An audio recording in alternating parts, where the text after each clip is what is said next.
Hey, Tone, let's take him to church. Understand this. You will sit here with everything you need to survive in this wicked world. Come on down, y'all. I'm just here to remind you. This is for anybody who has forgotten and got lost. I just want you to let you know one thing. I came to deliver this message. Look. God has blessed you with everything you need. If you look inside, you'll find everything you need. God has blessed you with everything you need. God has blessed you with everything. God has blessed you with everything you need. If you look inside, you'll find everything you need. God has blessed you with everything you need. All right, tell a friend, share this. Although I thank and praise God for this life of mine, at times I feel like I'm living on the main line, in gin pop with my people like that cage kind, on a planet that's a prison at the same time. Uh-oh, what's going on? In a place where everybody tries to take our grace, forced to live in this state as a hated saint, scared to go cause we don't know our own strength, and when we use it we get told we should withhold our own strength. But check this, God gave our people what we need to be, conquerors over our enemies and free, and with genetics on our side we're gonna outlast the hate from below that labeled us an outcast. They wanna break us because they ain't us, and we can reproduce in any womb that'll take us. We're blessed by this one true fact, so put a fist up in the if you're proud to be black. Know that God has blessed you with everything you need. If you look inside, you'll find everything you need. God has blessed you with everything you need. God has blessed you with everything. God has blessed you with everything you need. If you look inside, you'll find everything you need. God has blessed you with everything you need. Go. One time. For the total sum of everything, one and the same. He balances your brain and in your heart she remains. He pushes you to persevere. She keeps you sane. He gives you all your strength and she takes away the pain. He raises up a soldier to lead all that follows, while she feels you when you're hollow and comforts you in sorrow. Jesus Christ. She nurtures you to build as he teaches you to kill every doubt and every fear until your destiny's fulfilled. He offers discipline to resist what tempts you, but if you fall, she'll never fail to forgive you. He strengthens you for any weapon formed against you, with compassion to let you know she's always with you. He gives you will and the skill to care for self, but she's the reason why you also think of everyone else. He keeps you in the fight until time. Time's right, that's when she provides you with light to bring you back to life. You know, God has blessed you with everything you need. If you look inside, you'll find everything you need. God has blessed you with everything you need. God has blessed you with everything. Hey, y'all. God has blessed you with everything you need. If you look inside, you'll find everything you need. God has blessed you with everything you need. God has blessed you with. I don't know what this pausing is going on, y'all. Anybody got a clue? Let me know. I've got everything. I've got everything. 'Cause I came with everything. All right. I've got everything. I've got everything. 'Cause he gave me everything. Back there, a couple of things. I'll be doing a lot more talking than anything, so you'll be good to go if you just want to sit back and relax.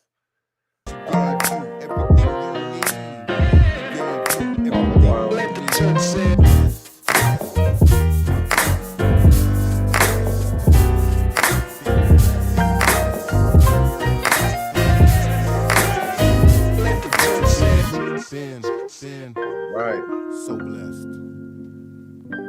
Sometimes it's easy to lose. Y'all on IG, just bear with me. We're doing a little intro before we get started. Definitely feel free to share it. All right. Can you go 31 days without drinking alcohol? Are you trying to get fit and healthier in the new year? If so, I want to invite you to join the Sobriety and Black families for our second annual alcohol-free and fit challenge 2023. Now for this challenge, there are only 2 rules. Rule number 1, no alcohol from January 2nd to February 2nd of 2023. Rule number 2, you've got your own personal fitness or health challenge. You get to choose your challenge. Maybe you want to lose weight, increase your bench max. Maybe you want to be more consistent in the gym. Maybe you want to run a certain amount of distance in a certain amount of time. Or maybe you want to cut out other things in your life like red meat, pork, sex, weed, whatever it is. You get to choose your own personal fitness or health challenge to go along with the alcohol-free challenge. We even start on January 2nd so that you can bring in the new year however you choose. Now, if you're interested in joining us, you can go to www.sobrietyandblack.com, click sign up, and join us for the Alcohol-Free and Fit Challenge 2023.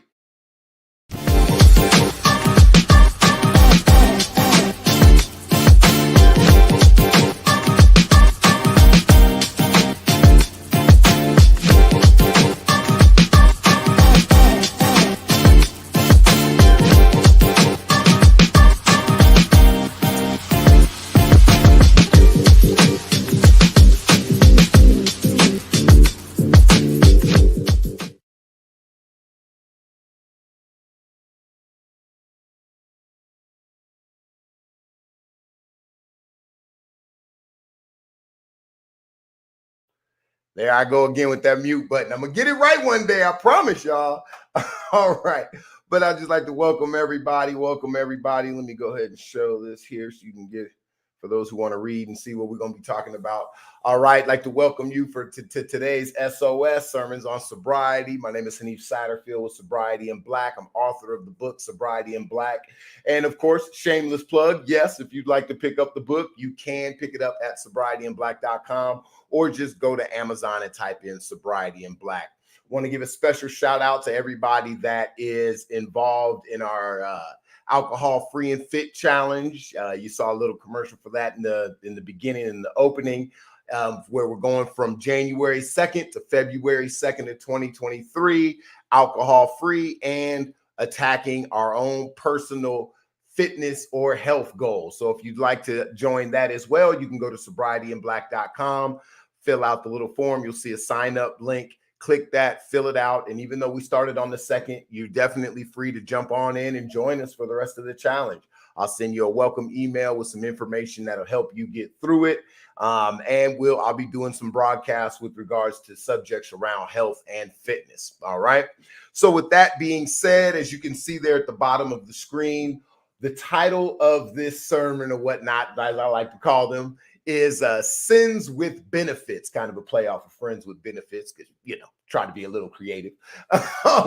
And, you may be asking, okay, benefits of sin, reconciling that is something that we're going to talk about. And we're going to be focusing on 2 particular verses. And this is the first time that I'll be looking at a verse from the Quran.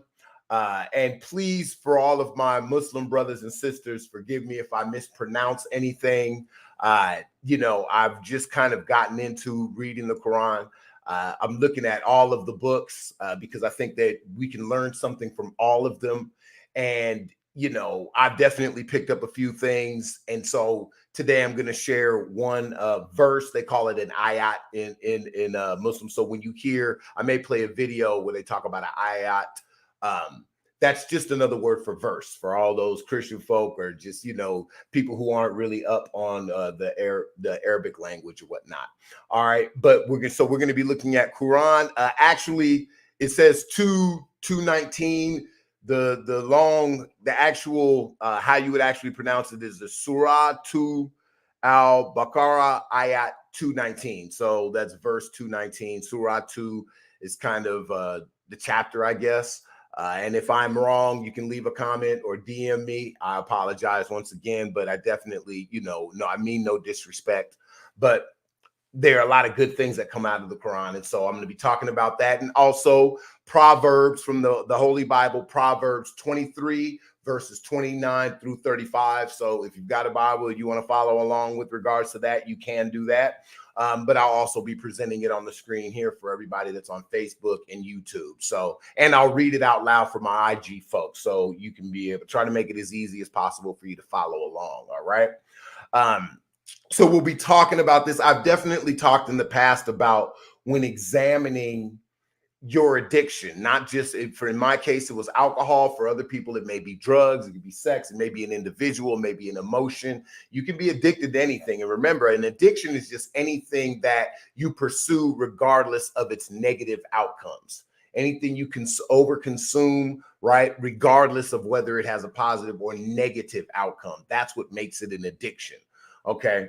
And any addiction that you have, you need to break. And so the information that we go over will be things that you can apply to any form of addiction or any type of negative connection you have to person, place, thing, spirit, substance or whatnot. Okay. And so I do hope this will be beneficial to you. So I'm going to start off first by reading the ayat that I had spoke about, ayat 219. I'm going to try, let me see, for my people on Facebook and YouTube, I'm trying to practice my screen sharing here. Oh, of course, it looks like I took down the ayat. Oh, no, I didn't. I know what I did with it. Give me 1 second, guys. I appreciate your guys' patience. I know y'all been, everybody who tunes in, y'all know this is kind of something that I've been working on. Okay, cool. Now, where's my, sorry, y'all, give me 1 sec here. I'm trying to find my, oh, there we go, StreamYard. All right. Let me share this here. Let's get this going. Hope everybody's having a good day. Hey, feel free to comment with where you're checking in from. And feel free to share this. I think it could be a benefit to, if not just me, you, other people. All right. All right. So let's see here. I'm also practicing my little. Okay. Oh, I guess I got to click this side and go like this. Okay. There we go. All right. So I'm going to go ahead and read this ayat. This is from, I guess I'm going to assume the book is Al-Baqarah, Surah 2. Verse 219. And it says, they ask you, O prophet, about intoxicants and gambling. Say there is great evil in both, as well as some benefit for people, but the evil outweighs the benefit. They also ask you, O prophet, what they should donate. Say whatever you can spare. This is how Allah makes his revelations clear to you, believers. So perhaps you may reflect.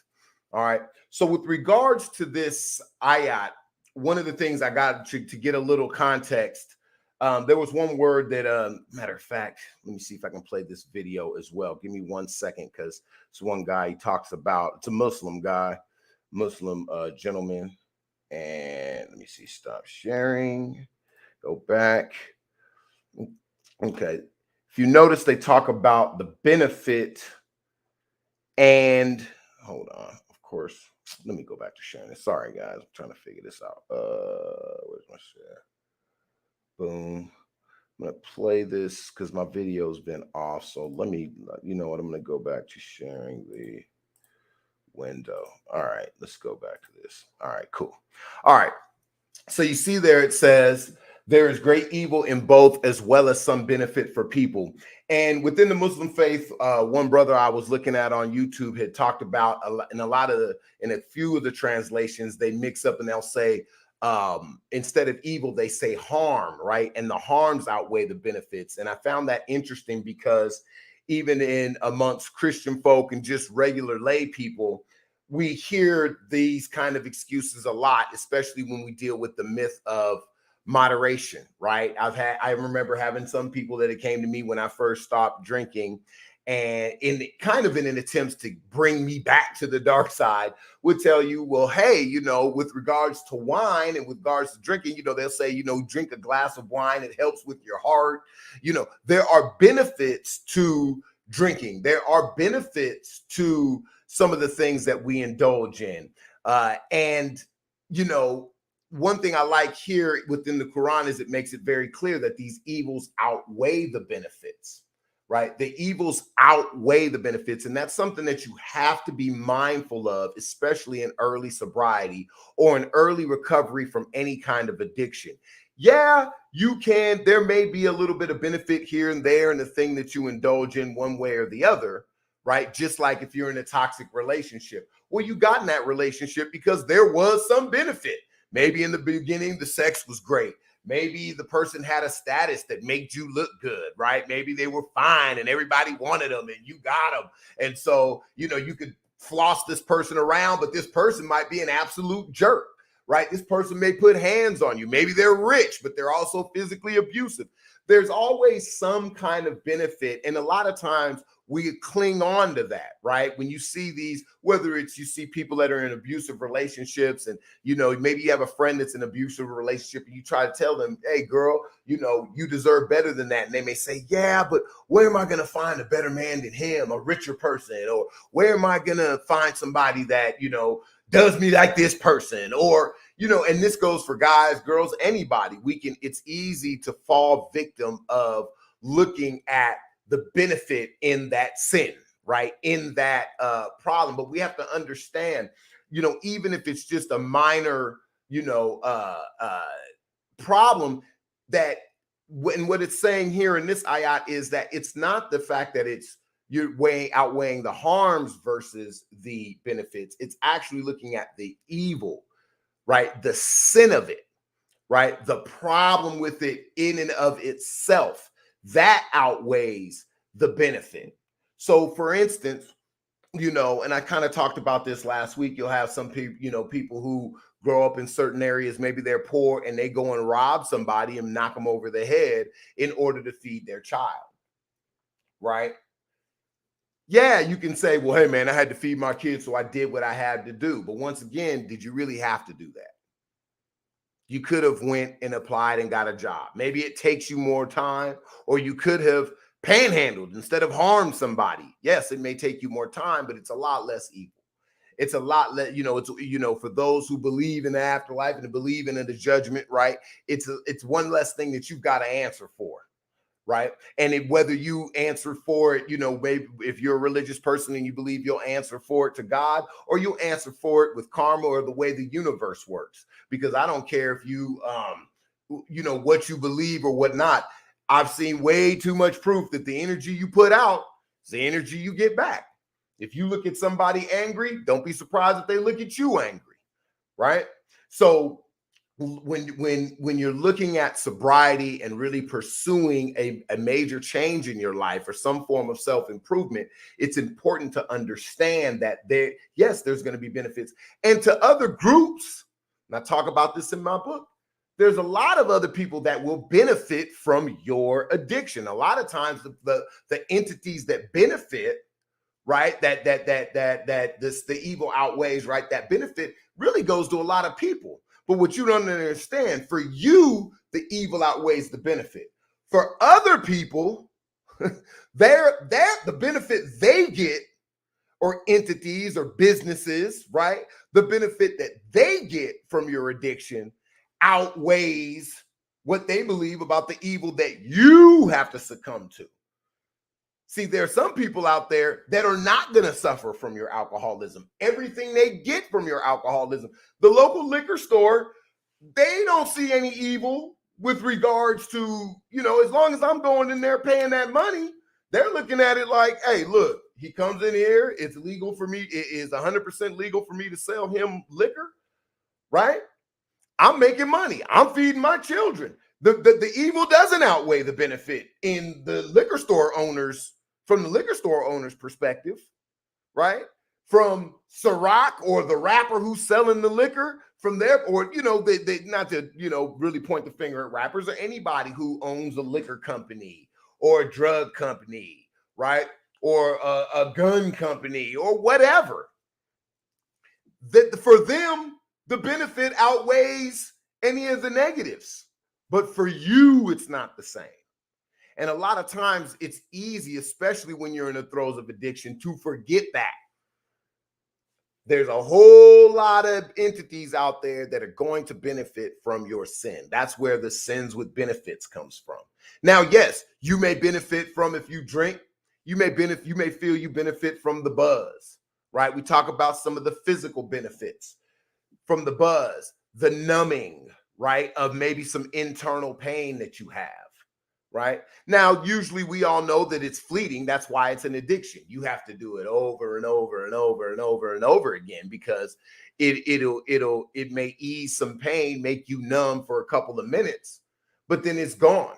And usually while it's numbing you, there are other negatives, other evils, other negative things, destructive things that are coming into your life that you've opened the door to.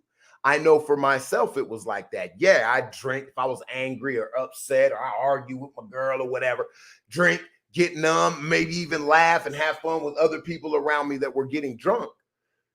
But then after that stupor is over, I wake up in the morning and I'm late to work. Or I wake up in the morning and I find out that I smacked my car up. Anybody who's read my book knows about that story, right? Where I basically ran into the side of a mountain.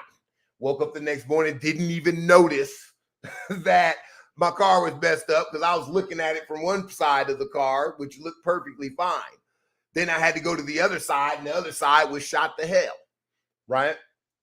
But these are the things that we have to be mindful of, right? One example I had heard was about, Las Vegas and Nevada, right? And how, hold on, let me stop sharing this now. Okay, Las Vegas and Nevada. And it says, in one thing I didn't know is that in Nevada, if you have above a B average, so an 85% average, and you live in the state of Nevada, you go to college for free in the state of Nevada. Absolutely free. Now, of course, you're like, yeah, that's a benefit. That's great. But what you don't see is the price that's paid. How is it that all of these people can go to school for free? Well, we know why. Anybody who knows what is Nevada known for? Really, you could dang near rename the state Las Vegas, right? Gambling, alcohol, drugs, prostitution, all of these things are going on in Nevada. And that's why they can afford to give free in-state tuition to everybody who's got over a B average, right? At what price does that come? And a lot of times it's easy to forget that this comes at a price, ladies and gentlemen, right? And that leads me into the second verse, Proverbs 23, verses 29 through 35. Let me go ahead and share that one time for my people. Give me a second here. Let's see. Boom, boom, boom. Let's see. And here we go. Share. Hopefully this is coming out right. All right. So the verse says, hold on a second here. Okay. It says, who has woe? Who has sorrow? Who has strife? Who has complaints? Who has needless bruises? Who has bloodshot eyes? Those who linger over wine, who go to sample bowls of mixed wine. Do not gaze at wine when it is red, when it sparkles in the cup, when it goes down smoothly. In the end, it bites like a snake and poisons like a viper. Your eyes will see strange sights, and your mind will imagine confusing things. You will be like one sleeping on the high seas, lying on top of the rigging. They hit me, you will say, but I'm not hurt. They beat me, but I do not feel. When will I wake up so I can find another drink? Now, this is a real heavy verse. It's saying a lot. A lot of the, most of your Proverbs are very short, right? Most of your Proverbs are very short. Let me see if I can do this. Make my little facha a little bigger, man. Hold on. Give me one sec. Okay.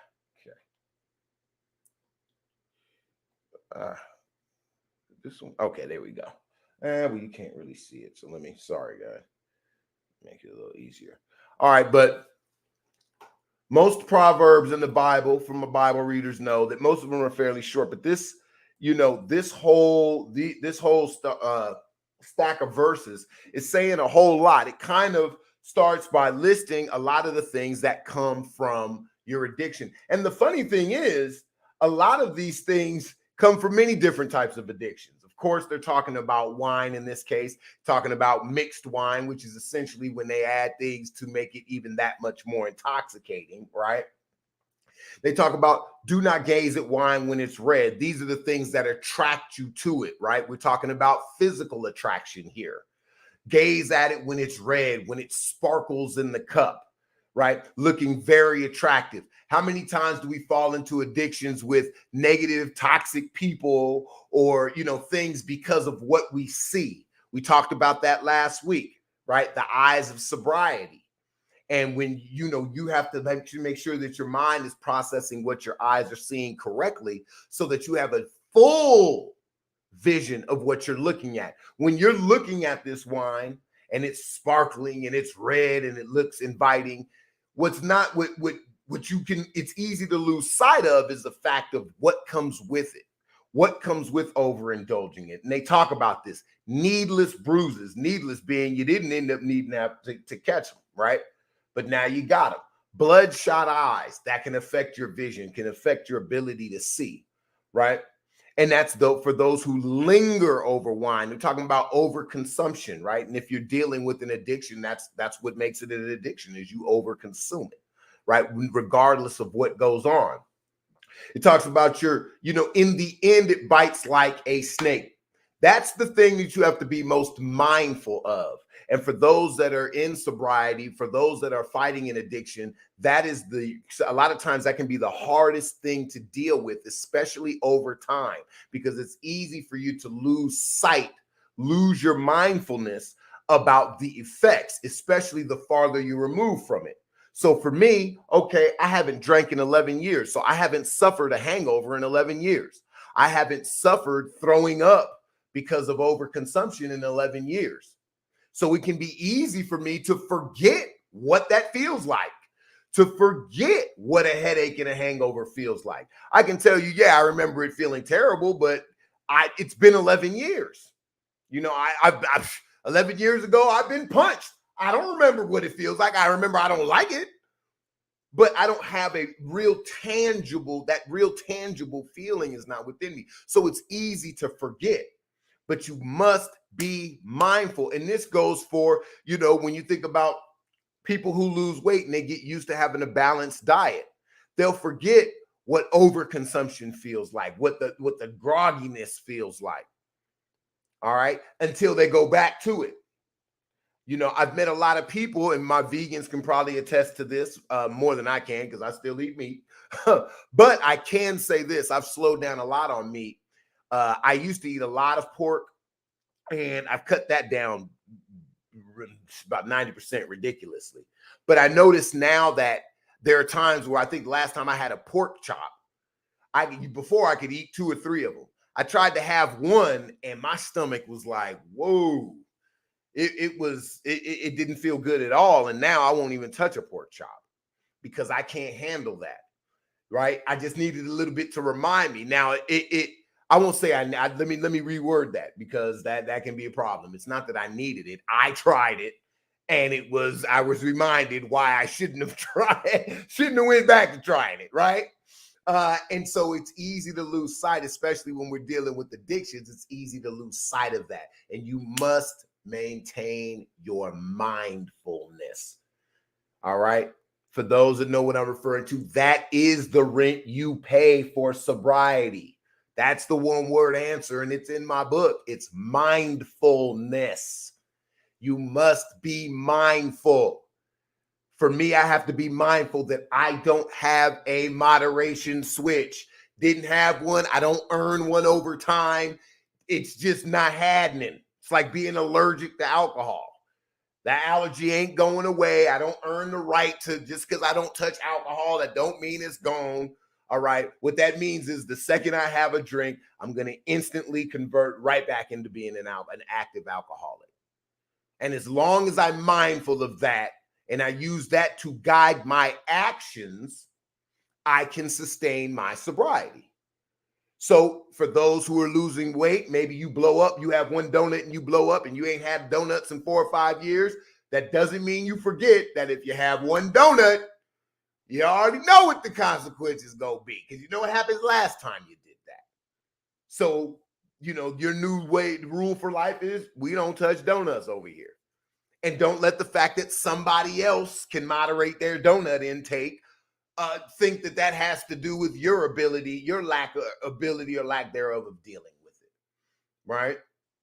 Now, here it also talks about some benefits that that's laid out here in this verse here. It says they hit me, but I'm not hurt, right? What they called was one of the things that they call alcohol a lot of times, liquid courage, right? Or you don't feel pain. There's a lot of times where I remember I'd get drunk and I'd wake up in the morning like, dang, I hurt my knee, or I'd have pain, needless bruises and pain, unknown pain. What does it talk about here? Confusing things. Your mind will imagine confusing things. Well, I felt things that were confusing, and they were confusing because I didn't know how I got these pains. And then somebody will say, man, you hit your head hard, or you fell while you were drunk. And at the time I didn't feel it. And that was part of the allure of drinking. You felt invincible. That's why you're quicker to get in fights, right? When you do drugs or you drink alcohol. I don't know how many documentaries on gangsterism I've seen where gangs would say, gang members would say they'd smoke Sherm because it made them feel invincible. They could fall off buildings, people smoking that that PCP, and it made them, lack of empathy, lack of numb their bodies, right? But in the end, when you sober up, that's where that bite like a snake comes in, right? In the end, as it says here in this verse, in this passage, right? So we have to be mindful of that. But we also have to be mindful of the fact that one thing it says is you'll be like one sleeping on the high seas, lying on top of the rigging, right? Like you're just out to sea. You're not controlling anything. You're just like a boat with no captain, just floating where any way the wind blows, right? And you have to remember that, because just like I just saw a video, matter of fact, for those maybe in this past week, a TikTok video about 2 young ladies who, matter of fact, let me see if I can play it, because it's just, wow. That's all I can say is, wow. Okay, let me find this one real quick. For those y'all know I already know what I'm going to play. Some of y'all may have already seen this video about these 2 girls who went to Miami. Hold on, where is it at? Oh, here we go. We went to Miami for spring break and came back pregnant and don't know who the fathers are.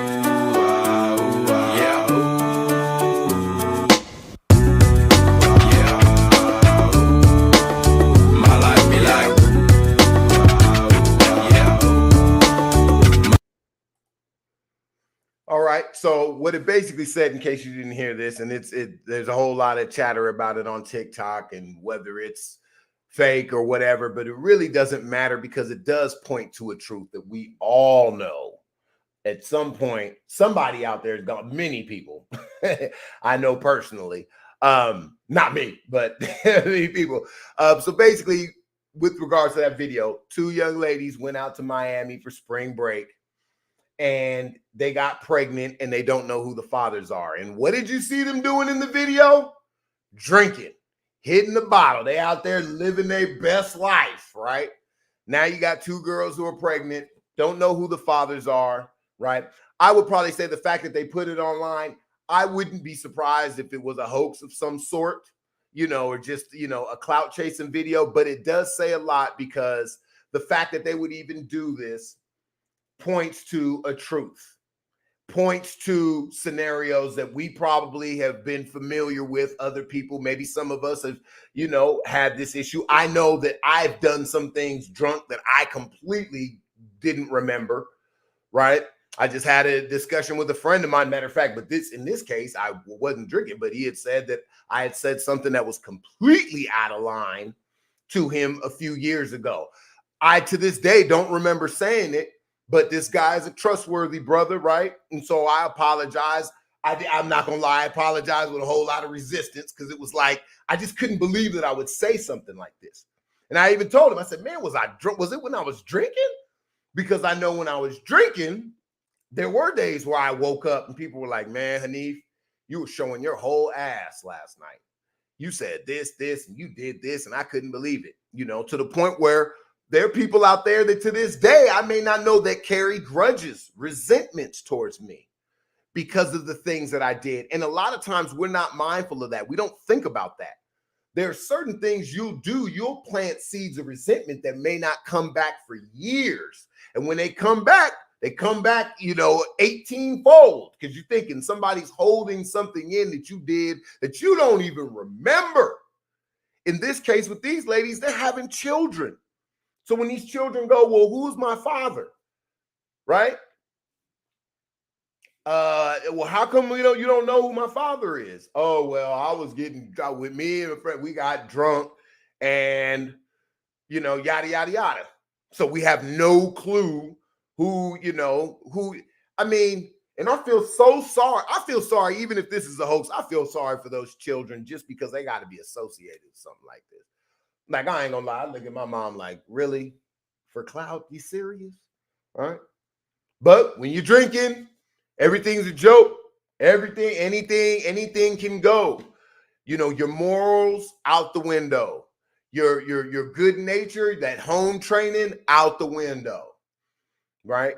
And it only takes, there's many people locked up, some people under the earth, no longer with us, that can tell you it only takes once.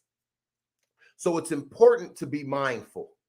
It's important to think about the things that you had done in the past. Of course, seek amends where you can, but also be cognizant and mindful of the fact that if you continue on that path, all you're going to be doing is piling up things that you don't even know.